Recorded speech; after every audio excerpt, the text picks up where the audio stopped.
Hi everyone, my name is Alex, and today I'll be presenting on how climate change is affecting our daily lives, specifically, how it's creating a growing mental health crisis. To begin, let's briefly define what climate change actually is.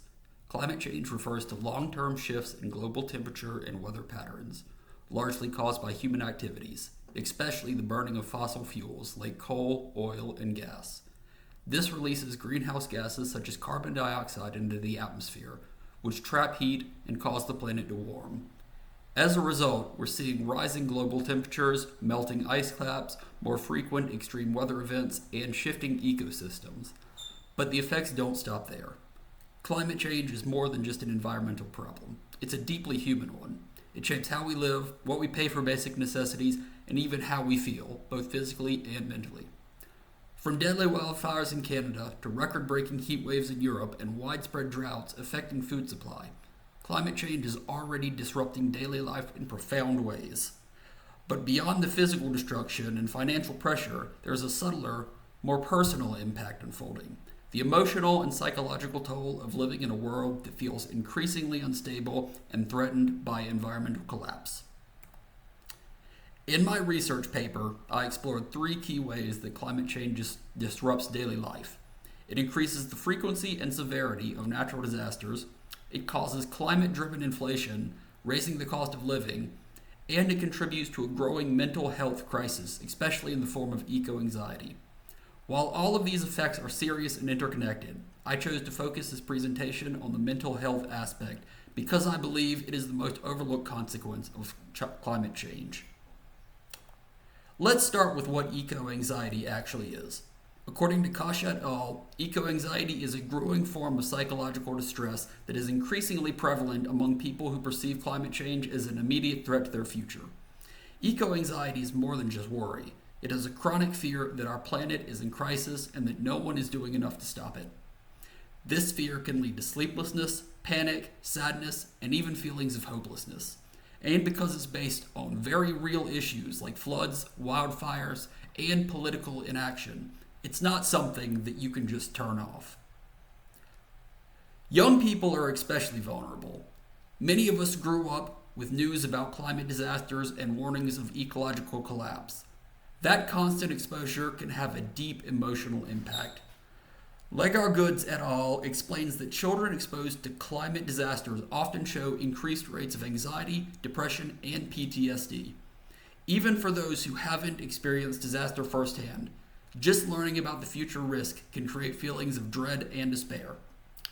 It's not just about emotions either. Minto et al. Argues that eco-anxiety can evolve from mild worry to severe anxiety disorders, meaning it can disrupt daily functions and require clinical support. Another related condition is pre-traumatic stress, which is like PTSD but caused by fear of future trauma instead of past events. Climate activists, students, and even scientists often experience this, especially when they feel like the world isn't doing enough to fix the problem. The constant fear, combined with feelings of helplessness, can lead to burnout. Many people stop engaging with climate news altogether just to protect their mental health. But avoidance doesn't solve the problem. It just adds to the emotional weight. Mental health challenges tied to climate change aren't linked to anxiety and depression. In some cases, the emotional toll can become life-threatening. Studies have shown a disturbing correlation between rising temperature and increased suicide rates, particularly in rural farming communities where people's livelihoods depend on the land and weather. When crops fail due to drought, or when wildfires destroy homes and towns, the sense of loss can be overwhelming. These aren't just financial losses, they're deeply personal, affecting identity, purpose, and community connection. According to Kasia et al., these communities often experience heightened emotional distress with limited access to mental health care. That combination, high stress and low support, can become deadly. These effects illustrate how climate change is not only an environmental and public health issue, but a mental health crisis that demands urgent attention. So what can we do? Mental health professionals are beginning to offer climate-aware therapy, which helps people cope with eco-anxiety in healthy ways. Schools are also starting to teach climate literacy, not just to educate students, but to empower them. Community action also makes a big difference. Programs that get people involved in sustainability efforts help reduce feelings of helplessness and promote a sense of connection and hope. As Minto et al. Suggest, supporting people emotionally is just as important as protecting the environment physically. We can't have one without the other. So in conclusion, climate change is not just reshaping our environment. It's reshaping our emotions, our minds, and our futures. It causes more natural disasters, drives up the cost of living, and most significantly, it fuels a mental health crisis that's affecting millions.